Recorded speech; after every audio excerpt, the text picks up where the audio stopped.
in e-commerce, in retail, in just consumerism in general. Over the last few years, as we know, the landscape has changed drastically. And really what we have learned through this pandemic is customer loyalty is ultimately the be-all end-all goal. In general, almost all retailers have a bit of a one and done buyer problem. They'll buy from them once and they won't come back again. Or something like most of their revenue comes from 20% of their buyers that are buying again and again. How can I increase that pool? And that's so much of what marketers are focused on, to how do I not only get that person to the second purchase, but the third and fourth and fifth, to the point where they are a loyalist. And I'm constantly showing them things and helping them discover new products and categories that they might not have otherwise discovered themselves.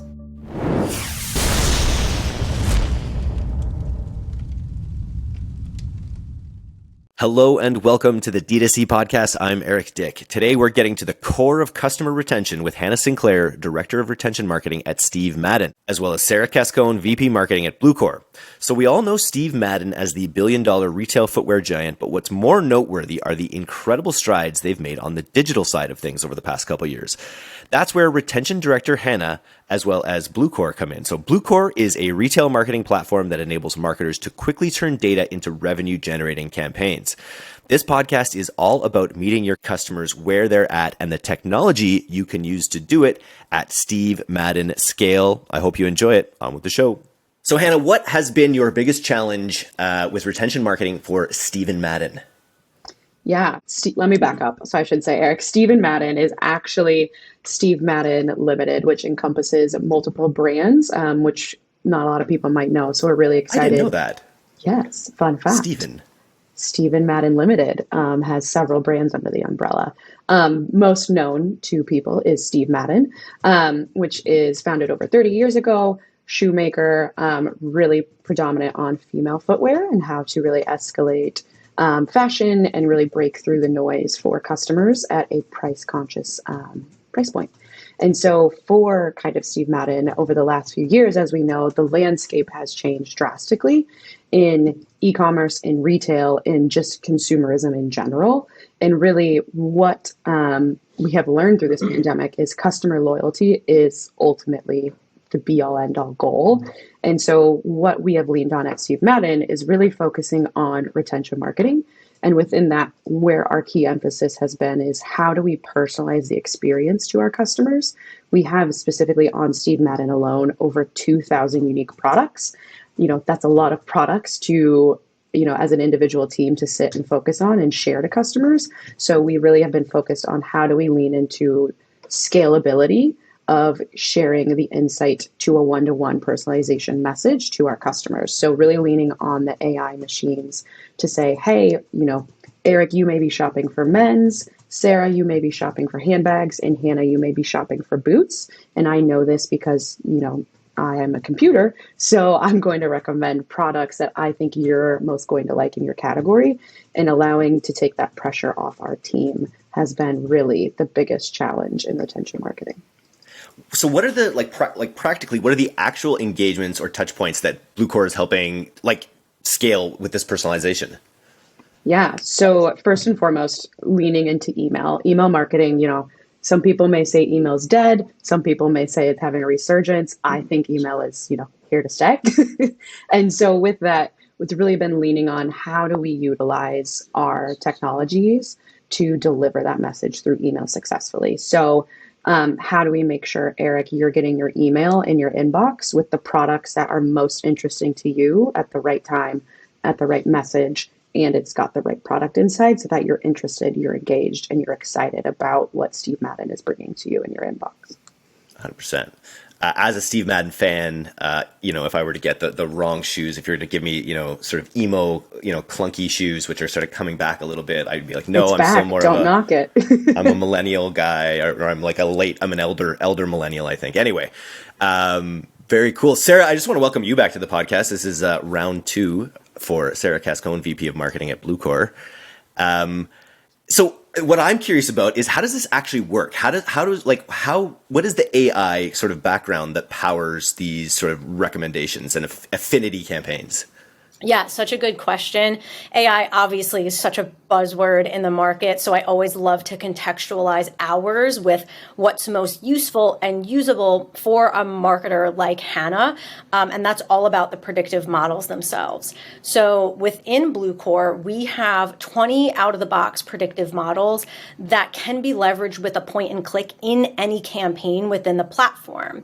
So these models are designed to keep shoppers buying, prevent lapsed buyers, drive that cross-category discovery, increase the efficiency of marketing spend, and because they are trained on billions of data points across hundreds of our customers, they are extremely effective in driving those outcomes. So whether it's a churn risk model or a lapsed buyer model to bring lapsed shoppers back into the fold, or what Hannah is describing, our category affinity model, which helps them determine what categories shoppers actually have a preference for, marketers like Hannah can rapidly activate all of the data that they're sitting on to deepen engagement and that loyalty and increase repeat purchases.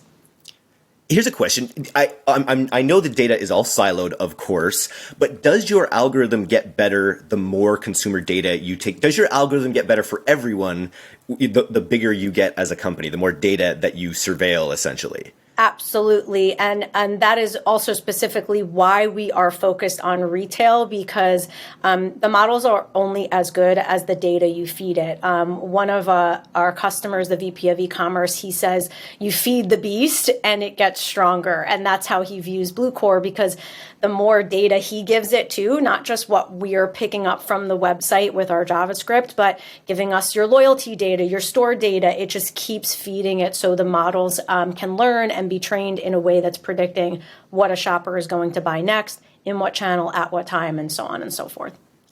I feel like churn is the biggest, one of the biggest factors affecting this industry as well. And I obviously these kinds of prediction things, they can be used for sort of first-time users, but as you return again and again, it's going to be able to keep you on the site, keep you in the checkout longer, and potentially have you, better engaged for upsells and all that. Absolutely. Yep. That's the idea behind it. And I think in general, almost all retailers have a bit of a one and done buyer problem where they'll buy from them once and they won't come back again. Or something like 20% of their revenue comes from most of their revenue comes from 20% of their buyers that are buying again and again.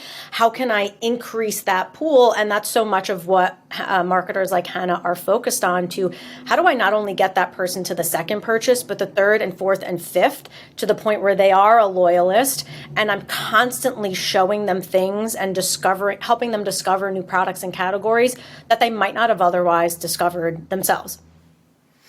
The other thing that I think about all the time these days on the podcast is discounting. And discounting is, there's, if you have a hammer, everything looks like a nail. So if you offer a 30% discount to everyone, everyone's going to take it. But there's no telling how much money you would leave on the table for all the people that would have converted at 10% or no discount, essentially. What is Bluecore doing to help people discount smarter? Yes, such a great question. Many retailers are looking to discount less in general to protect their margins, ultimately increase their profits, especially as the cost to acquire customers on paid media is growing. So one of our models, which is called the discount affinity model, is a great lever in this equation because it actually allows you to only surface discounts to shoppers who need them to convert. So I might be a full price buyer for Steve Madden, which means Hannah doesn't need to show me a discount to get me to buy, and she can protect that margin super easily. So being able to understand that and spin up the campaign in that way is super useful, especially now when there's so many cash-strapped customers spending less as they manage through inflation. Keeping up with that behavior just empowers Steve Madden to make more money to that bottom line. Hannah, what's your stance on discounts in the retention cycle? How does Steve Madden sort of handle discounts at this point? Yeah, absolutely. It's a great question. I think back to pre-pandemic, everyone was like, oh, you retain a customer by giving them a discount. And just like Sarah said, businesses aren't set up for that go forward. That's not an option we always have to be flexible in discounting. And at Steve Madden, that's something we're actually being really, cautious about is how do we ensure our customers are getting the great quality and product without having to necessarily apply a discount. And so we've been able to utilize the discount affinity at Bluecore to ensure that we are providing, our most loyal customers the best product at the most affordable price for them, and making sure we're customizing that experience to where it is relatable and attainable for each customer. I'm also curious, as a brand like with Steve Madden still has a massive retail footprint. How do you think about retention for all of your retail and like offline sales? Absolutely. So at the end of the day, it's all about the experience the customer has. And so I always tell my team, in terms of retention, think about, you go to your favorite restaurant. If you have a really great experience, you're going to want to go back and you're going to love that place. You're going to have a great memory. If you don't have a great experience, you're not going to go back. So it's the same thing on the product quality. If you buy a product you love, you're going to want to buy more from that customer. So it's having those open and honest conversations, sharing that feedback, sharing the data that we get from partners like Bluecore, and sharing that with our product team as well, letting them know, hey, our most loyal fans love this product because XYZ. We get these reviews back. How do we bring this full cycle experience and insight to our product team to start that experience? So across the board, wholesale, direct to customer, our customers are knowing that Steve Madden stands for comfort, accessibility, and everything in between there. What about from the Bluecore side of things? How does Bluecore handle like offline customer journey points in this overall picture? Yeah, so Bluecore can ingest offline data and basically incorporate it into the predictive models. So when the marketer is leveraging those models in campaigns, they're always operating off of the freshest data, most complete data, and behavior for each individual shopper. So the experiences, to Hannah's point, are very consistent and relevant and amazing for each of them. So for example, with our channel affinity model, we know if a shopper prefers to shop in-store versus email or SMS, etc. So marketers can quickly spin up campaigns with messaging focused on encouraging those shoppers to come and buy in the store. Conversely, marketers can also use that data to get them to buy online. So it's widely known that multi-channel shoppers are more valuable than single-channel shoppers. So if Hannah wanted to encourage the in-store buyer to buy online, she can do that and trigger certain communications with product recommendations that will most likely to get the shopper to make an online purchase and get that cross-channel engagement that makes them more valuable, more likely to come back.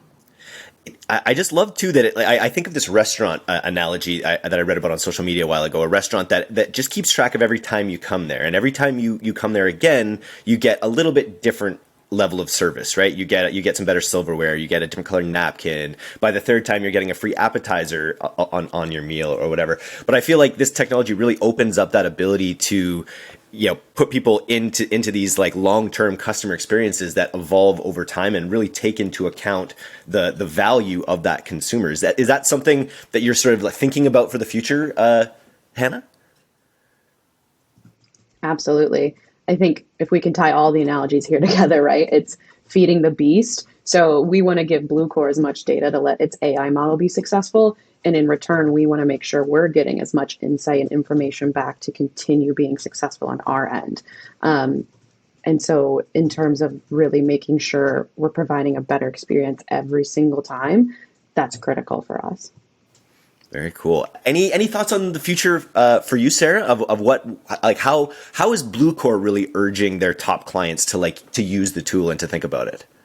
Yeah, it's such a good question. And to dovetail off of your last comment too, the ideal state is to be engaging with every individual shopper throughout their evolving life cycle with the brand, which changes literally second to second. So if you are able to kind of keep up with their dynamic behaviors, think one step ahead of where they're going to be next and be able to offer them the experience that keeps them coming back, whether they go out of their buying cadence, they come back into it, they buy every single month, they haven't come back for a year. All of these data points need to be considered to keep customer in your, in the Steve Madden brand community, essentially. So I think for all of our customers, it's starting small and going big. So you want to start in at what are the triggers, whether that's an email or SMS or on-site, that's going to get them to convert, get them to that first purchase?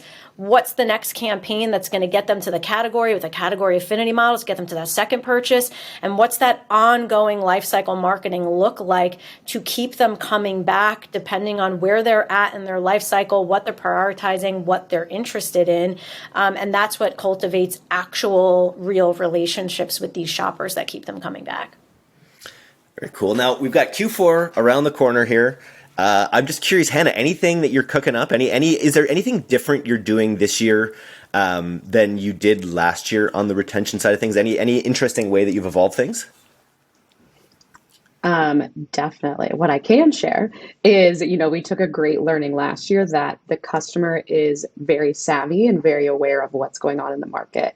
The news media has been sharing, supply chain details and how to be, ahead of the curve. And we think this year more than ever, the customer will be shopping earlier. So making sure that we have our communication, our product, and our messaging ready for her when she's ready to shop. So whether our Black Friday deals and insights are out there earlier, or the product assortment for her holiday party is ready for her so that she can look her best when she's going out on the town, we're ready for it this Q4. Well, I've got an event coming up, so he will also be looking for a new pair of kicks, and I will definitely be considering both Steve and Steven Madden, now that I know. We got you. We'll get you there. And you'll be looking great. Fly. Oh, I love it. Nice. Well, thank you both for coming on the D2C podcast today. This was great. Thank you. Thank you so much for having us.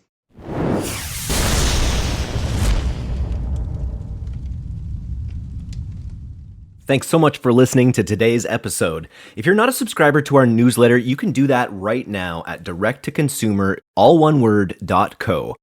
I'm Eric Dyck, and this has been the D2C podcast. We'll see you next time.